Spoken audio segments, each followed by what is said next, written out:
ഇന്ന് തന്നെ ഡൗൺലോഡ് ചെയ്യൂ. കാണൂ നിങ്ങളുടെ ഫേവറേറ്റ് ഷോസ്. ഇതെല്ലാം അംബികയുടെ ഗെയിം ആയിരുന്നു. അവരമ്മയെ അച്ഛന്റെ ജീവിതത്തിൽ നിന്നും പുറത്താക്കാൻ ചെയ്ത ചതിയ. ഞാൻ ആ ചതിയുടെ കഥ പറയാം. അമ്മമ്മ കേട്ടു. പക്ഷേ ഒരു വിശദീകരണവും എന്റെ മുമ്പിൽ വേണ്ട. ഈ രണ്ട് വെള്ളത്തിൽ കാല് വെച്ചുകൊണ്ട് ആർക്കും യാത്ര ചെയ്യാൻ പറ്റില്ല. എന്റെ ഹൃദയം തകർത്തോണ്ട് പോയവളാ പത്മ. അവളുമായിട്ട് നിനക്ക് യാതൊരു ബന്ധവും പാടില്ല. ഇനി അതല്ല, അമ്മയോടൊപ്പം നിനക്ക് ജീവിച്ചേ പറ്റൂ എന്ന തോന്നലുണ്ടെങ്കിൽ അവളോടൊപ്പം വയ്ക്കോ. പക്ഷെ എന്നെ കാണാൻ വന്നേക്കരുത്.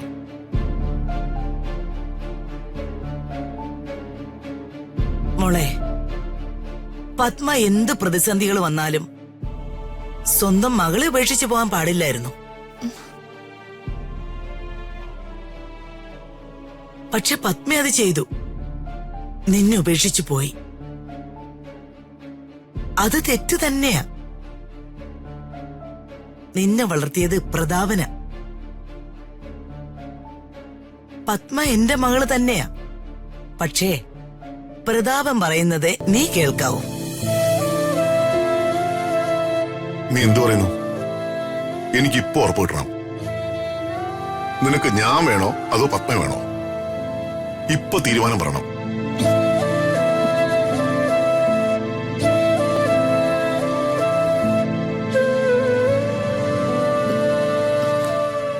എനിക്കെന്റെ അച്ഛനെ മറക്കാൻ പറ്റില്ല.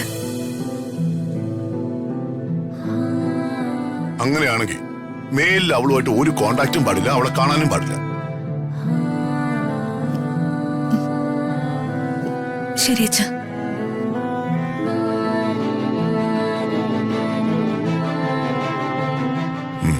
എങ്കിൽ ചെല്ലു.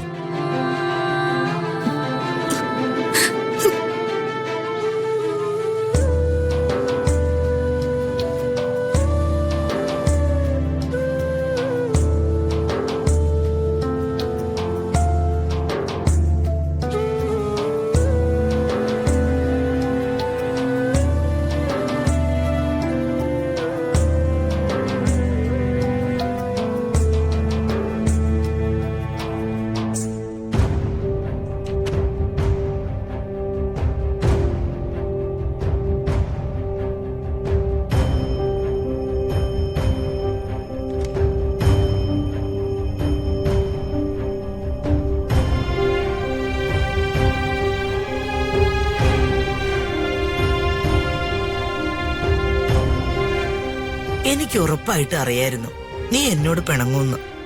അല്ല, എനിക്കൊരു സംശയമുണ്ട്. അമ്മമ്മ എന്റെ അമ്മയുടെ അമ്മയാണോ അതോ എന്റെ അച്ഛന്റെ അമ്മയാണോ? ഞാനേ മോളുടെ അമ്മയുടെ അമ്മ തന്നെയാ. അതിലെന്താ അത്ര സംശയം? അമ്മമ്മ പത്മാവതിയുടെ അമ്മയാണെങ്കി പിന്നെന്തിനാ സ്വന്തം മകളെ തള്ളി പറയുന്ന? മോള് മോളുടെ അച്ഛന്റെ വാക്ക് കേൾക്കാതിരിക്കാനോ അവനെ തള്ളി പറയാനോ പാടില്ല. അതുകൊണ്ടാ ഞാനങ്ങനെ പറഞ്ഞത്. അത് ഒരു തള്ളിപ്പറച്ചിലൊന്നല്ല. അത് തള്ളിപ്പറച്ചിൽ തന്നെയാ. അമ്മമ്മയുടെ സപ്പോർട്ട് അച്ഛനുണ്ടായിരുന്നതുകൊണ്ടല്ലേ എനിക്ക് അച്ഛന് വാക്ക് കൊടുക്കേണ്ടി വന്നത്.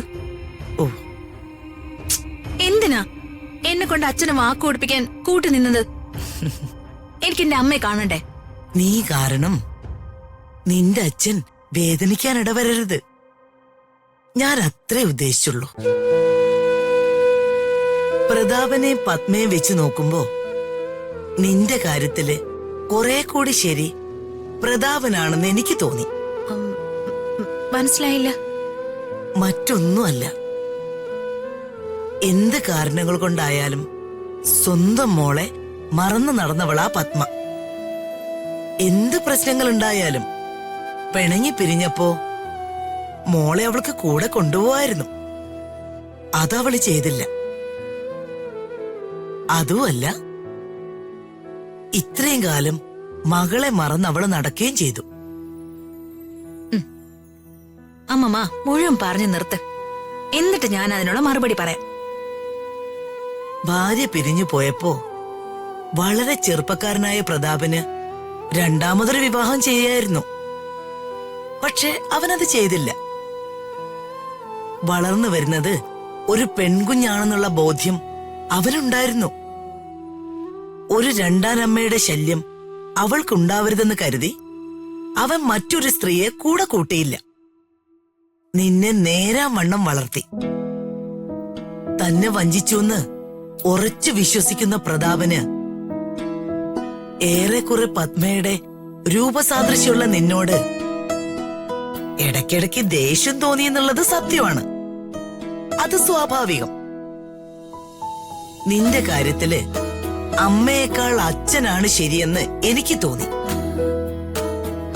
അതാ അവൻ പറയുന്ന വാക്കനുസരിക്കാൻ ഞാൻ നിന്നോട് ആവശ്യപ്പെട്ടത്.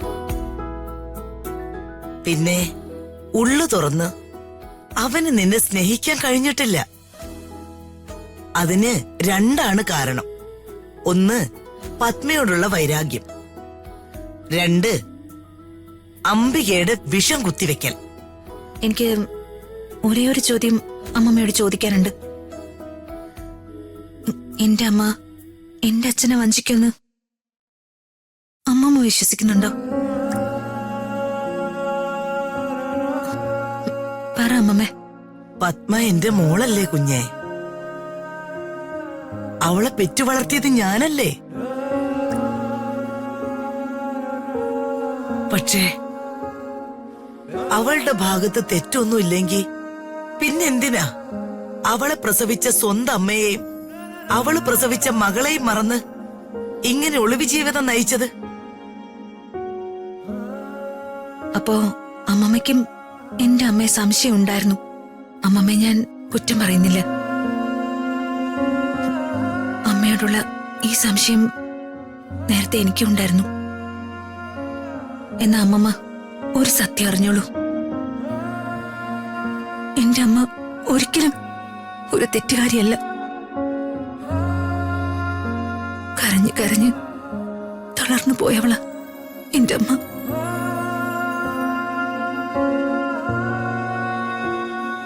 ഇതെല്ലാം അംബികയുടെ ഗെയിമായിരുന്നു. അവരമ്മയെ അച്ഛന്റെ ജീവിതത്തിൽ നിന്നും പുറത്താക്കാൻ ചെയ്ത ചതിയ.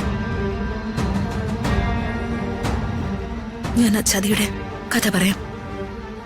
അമ്മമ്മ കേട്ടു.